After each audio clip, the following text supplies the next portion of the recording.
a hablar acerca de la fiebre en pediatría. Como concepto, tenemos que la fiebre es la elevación de la temperatura corporal por arriba de lo normal, en forma controlada por el hipotálamo. La temperatura normal va a variar entre 36 y 37.8 grados centígrados. Esta va a variar dependiendo si es área rectal, axilar o bucal. La temperatura estándar va a ser entre 36 y 37.8. Pero, por ejemplo, si estamos hablando acerca de la temperatura rectal, esta va a oscilar entre 36.2 hasta 38. La oral entre 36 a 37.4, 37.5 y la axilar entre 35.6 y 37.2 o 4 aproximadamente. En el caso de los niños, la temperatura más exacta es a través de la terminación por vía rectal. Esa es la más exacta en el caso de pediatría, determinarla por vía rectal.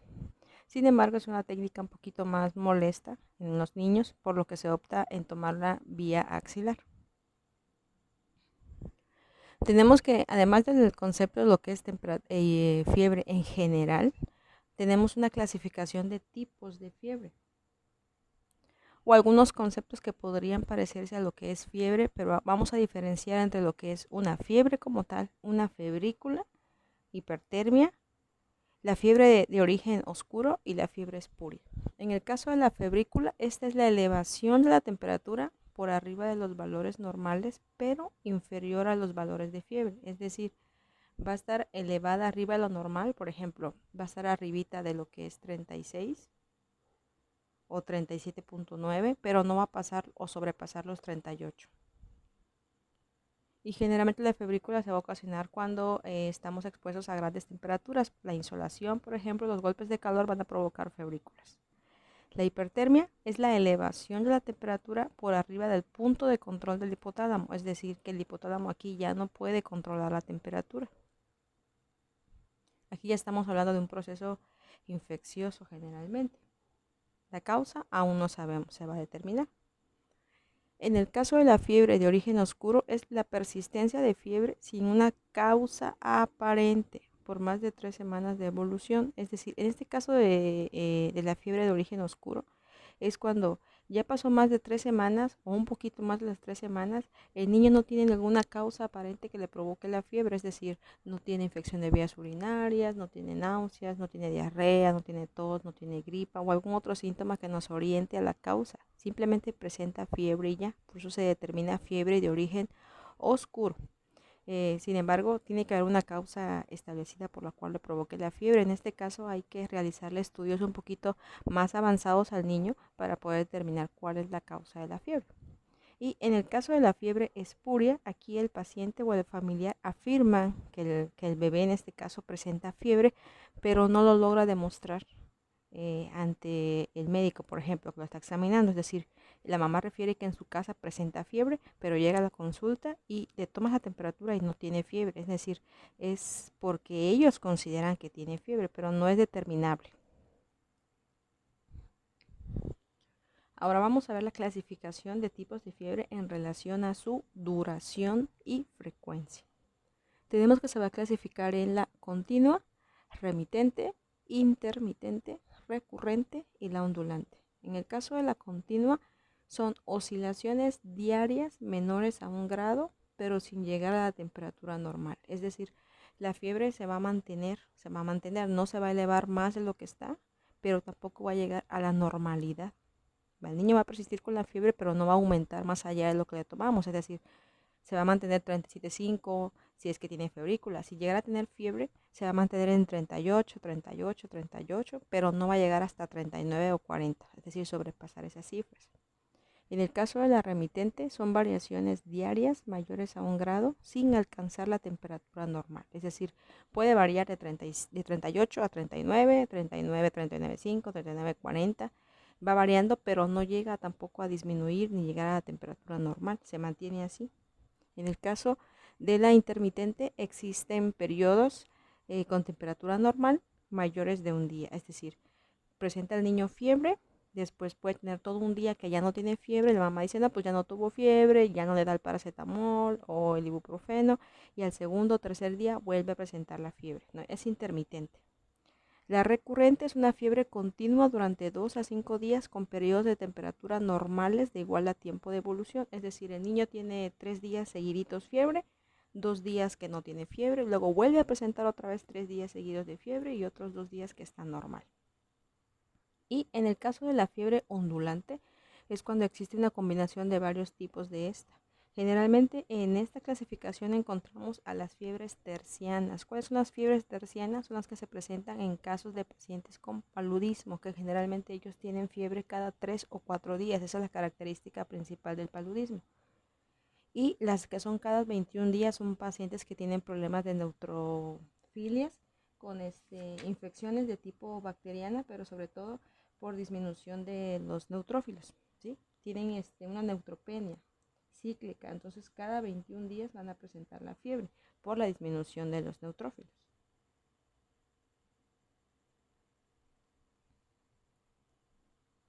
En el caso de la fisiopatología, esto es muy importante tener en cuenta cómo es que se controla la temperatura. Ya vimos que el hipotálamo es el que se encarga de controlar la temperatura elevada, pero hay momentos en los cuales el hipotálamo ya no puede hacer nada y es cuando se necesitan otras intervenciones como los fármacos para disminuir la fiebre. Ok, entonces la fiebre es un mecanismo de adaptación del individuo y funciona como un mecanismo de defensa. Siempre que hay fiebre en un paciente es porque algo no está normal en el cuerpo. Es una señal de que algo no está bien y hay que buscar la causa. Ok, entonces tenemos que el hipotálamo va a controlar la temperatura en muchas formas. Por ejemplo, si tuviéramos frío, aquí el control va a ser diferente. Aquí lo que el cuerpo va a hacer es tratar de aumentar la temperatura para que ya no sintamos frío. Es decir, va a provocar una vasoconstricción. Y esa vasoconstricción va a provocar que se genere calor. Incluso puede provocar que se contraiga el músculo a nivel muscular. ¿Para qué? Para que tengamos escalofríos y con este medio generemos calor y se nos quite el frío. Eso es en el caso de que tengamos, de que el ambiente sea más frío que el del cuerpo. Pero en lo contrario, en el caso de la fiebre, cuando el ambiente está normal y el cuerpo es el que está con aumento de temperatura, aquí lo que va a haber es una vasodilatación periférica con el objetivo de liberar calor para que el cuerpo se enfríe. ¿Y a través de cuál lo va a hacer? De la sudoración. El paciente va a empezar a sudar, sudar, sudar y mediante eso va a liberar el calor. Entonces aquí podemos ver que el hipotálamo va a controlar a nivel varios metabolismos para controlar la temperatura. Puede ser a través de la piel, mediante las glándulas sudoríparas para provocar la transpiración y que el paciente sude. También a través de las arterias, ya les mencioné, si hay frío, en el caso de una hipotermia va a provocar vasoconstricción y si hay una fiebre va a provocar vasodilatación para perder calor. Y a nivel del músculo igual, si hay frío lo que va a provocar es que el músculo se contraiga para que se genere calor. Pero si hay fiebre, lo que no queremos es que el músculo se contraiga. Entonces, en este caso, va a haber una relajación del músculo para que no provoque más calor. Y estos centros de termorregulación del hipotálamo se encuentran en los núcleos preóptico y anterior, específicamente del hipotálamo. Ahora, hay 3 fases en las cuales se puede presentar la fiebre. Generalmente son por estímulos de algunas endotoxinas. Esas endotoxinas pueden ser generadas por bacterias o por virus. Generalmente la principal causa de que un niño tenga fiebre es viral. La segunda causa va a ser bacteriana, siempre una infección, pero la principal causa es viral. Entonces no todos los niños que tienen fiebre tienen una infección por bacterias, generalmente es viral. Y aparte de la liberación de estos pirógenos endógenos que van a estimular al cuerpo para que se provoque el aumento de temperatura, hay otras fases en las cuales se necesitan para que se presente la fiebre. La primera es la reacción entre el organismo invasor contra el sistema fagocítico mononuclear. Como aquí el sistema fagocítico no puede determinar la causa que provoca la fiebre, hay un estímulo para que se lleve a cabo la elevación de temperatura que le va a indicar al cuerpo que algo no está bien, ¿sale?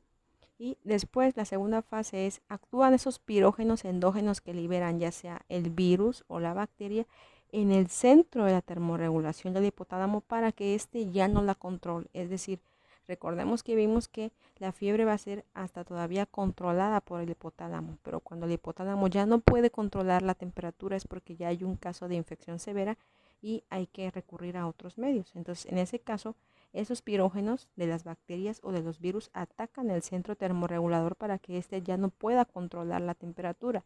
En ese caso, ¿qué necesitamos hacer? Pues administrar los antivirales o los antibióticos para destruir esos pirógenos y que el centro regulador pueda trabajar de forma normal. Y la otra fase es el centro de termorregulación responde con incrementos de la temperatura, es decir, a su vez el sistema termorregulador va a provocar que aumente más la temperatura en resistencia o en respuesta a estos pirógenos endógenos. Mientras más pirógenos hayan, más va a aumentar la fiebre. Vamos a hablar ahora acerca de la etiología por lo cual se va a presentar la fiebre. Como ya dijimos, la fiebre es un mecanismo de adaptación del individuo y funciona como mecanismo de defensa. Es decir, por ahí hay teorías que mencionan que la fiebre se eleva o va a aumentar para poder destruir las bacterias o los virus, lo cual no es tanto así. No es que destruya como tal la bacteria o el virus, si lo que va a provocar es que se liberen toxinas, ¿sale? Reduce la cantidad de toxinas que están eliminando estas bacterias o virus, por eso es que aumenta más la fiebre. No es para matar como tal la bacteria o el virus, sino para destruir las endotoxinas que están liberando. Entonces, la etiología vamos a tener 4 grupos en las cuales son las causas más comunes por las cuales un bebé pueda presentar fiebre. La primera son las infecciosas, las neoplasias, las enfermedades de la colágena y la fiebre espuria. En relación a las infecciosas, ya dijimos que la principal causa va a ser de tipo viral, sobre todo en lactantes y preescolares. Cuando me refiero a virales, obviamente por virus y generalmente son infecciones de vías respiratorias o digestivas. Y la segunda causa va a ser bacterianas y esa se presenta en niños menores de 1 o de 3 meses. Si hay un bebé que tiene menos de un mes, hay que pensar en algo bacteriano. ¿Por qué? Porque el bebé acaba de nacer y de dónde va a tener el virus o bacterias, pues obviamente los adquirió de la madre. Pero si es un niño que ya tiene más del año, generalmente eso lo va a adquirir del ambiente o de otras personas que estén enfermas a su alrededor que lo están contagiando. La segunda causa es las neoplasias. Dentro de las neoplasias, la principal clasificación o el principal grupo que va a provocar fiebre es las leucemias. Después de las leucemias también se pueden encontrar los linfomas o los sarcomas, que son tumores de hueso y también hay tumores de músculo. Pero las leucemias son la principal causa en relación a los cánceres. En las enfermedades de la colágena, la principal va a ser la artritis. Va a provocar fiebre como una reacción inflamatoria, no tanto por infección, sino por reacción inflamatoria.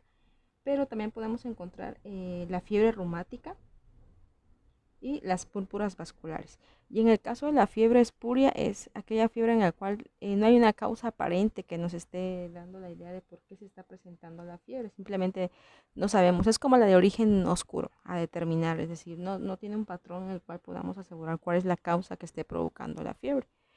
Y aquí en la imagen podemos ver los diferentes tipos de virus que conocemos que podrían provocar una infección y todo va a ser dependiendo el tipo de virus, qué infección va a provocar. Algunos virus duran un poquito menos, otros se resuelven en poco tiempo, otras tardan un poquito más, necesitan un tratamiento más específico.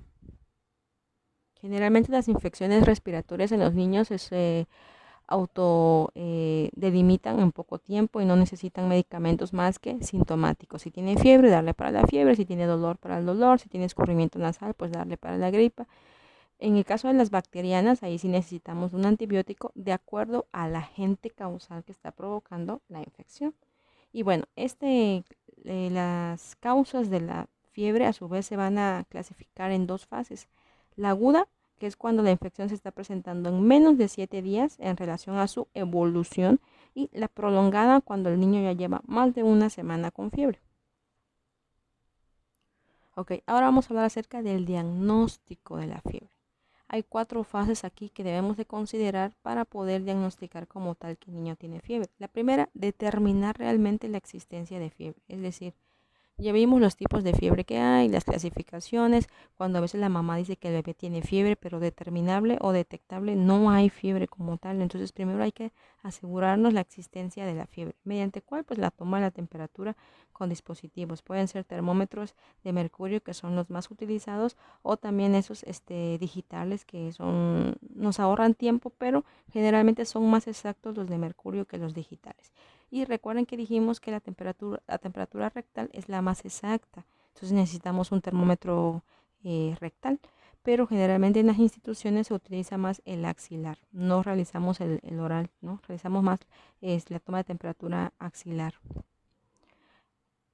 La otra fase es conocer el tiempo de evolución, que es muy importante. No es igual que la mamá diga que el niño tiene apenas un día de evolución con fiebre o que diga que ya lleva 2 semanas o 4 días. Quiere decir que algo importante está pasando en el interior del organismo de ese bebé. Entonces hay que preguntarle cada cuánto le da la fiebre, cómo le dura la fiebre, si se mantiene en un mismo patrón o se eleva y disminuye o se mantiene como tal, si disminuye con los medios físicos o no disminuye, todo eso es importante.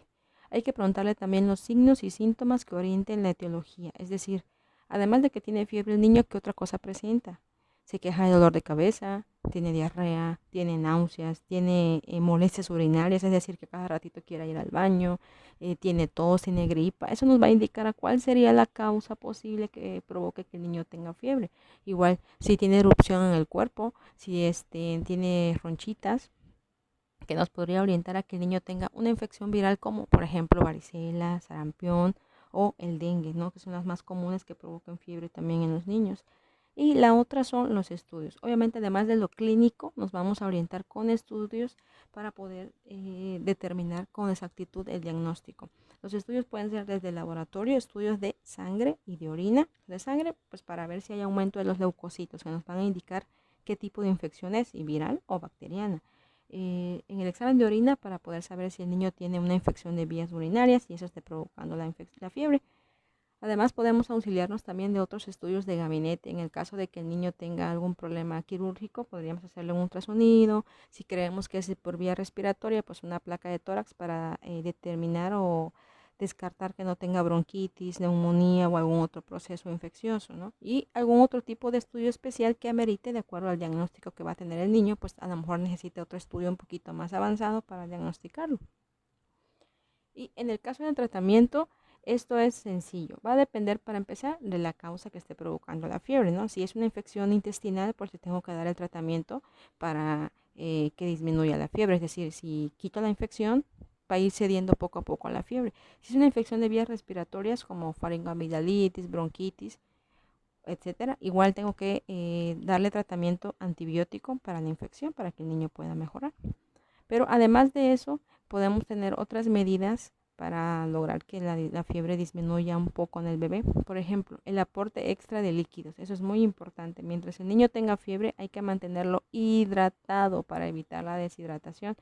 Recuerden que ya vimos los tipos de deshidratación que hay en el niño y que la fiebre es la principal causa por la cual se va a perder líquidos. Entonces hay que hidratar perfectamente al niño, ya sea con su alimentación láctea, líquidos o el vida suero oral, que sería lo más ideal. O en el caso que esté hospitalizado, pues va a tener un acceso periférico en el cual se le van a estar pasando soluciones hidratantes. La otra es retiro de ropa. Mientras retiramos la ropa al niño, mantenemos la temperatura un poquito más idónea para que siga disminuyendo. Si el niño tiene demasiada ropa, vamos a provocar aumento de calor. Acuérdense de los procesos de vasoconstricción y vasodilatación. Entonces, lo que no queremos es generar más calor, sino que disminuya. Entonces, hay que mantener el niño lo más fresco posible y ventilado. La otra son medios físicos con baños o compresas húmedas. Hay que explicarle a la mamá que no se trata de bañar al niño, sino de meterlo en una bañerita y que esté humedeciendo al niño mínimo 15 minutos. Y la otra son aplicar compresas húmedas en regiones específicas como frente, cuellos, axilas, ingles o abdomen, sobre todo en la región umbilical, para disminuir la temperatura. La otra es, si ya determinamos la causa por la cual nos está provocando la fiebre, pues le vamos a dar tratamiento ya sea antiviral o antibacteriano. Y la otra es el uso de antipiréticos para disminuir la fiebre. Los más comunes son el paracetamol, que aquí les dejo la dosis de 10 a 15 miligramos por kilo dosis, y la otra es el ibuprofeno, que lo podemos ocupar de 5 miligramos por kilo dosis. Esto va a determinar y va a depender de pues el médico que esté atendiendo al bebé que decida si paracetamol o ibuprofeno. Generalmente dejamos paracetamol, sobre todo si creemos que el niño pueda tener un cuadro de dengue. No hay que darle otros medicamentos como por ejemplo nimesulid, naproxeno, metamizol, nada de eso. Hay que darle nada más paracetamol. Ahora, si ya descartamos que no es dengue, pues podríamos combinar paracetamol con ibuprofeno o en el dado caso metamizol también o naproxeno. El naproxeno, además de que sirve como antiinflamatorio, también quita la fiebre. Pero esto va a depender del médico y la dosis que le va a dar de acuerdo al peso y la edad del bebé. Pero aquí lo importante es hidratarlo. Recuerden siempre hidratarlo para evitar la deshidratación. Y bueno, eso sería todo en relación a lo que es fiebre en el niño.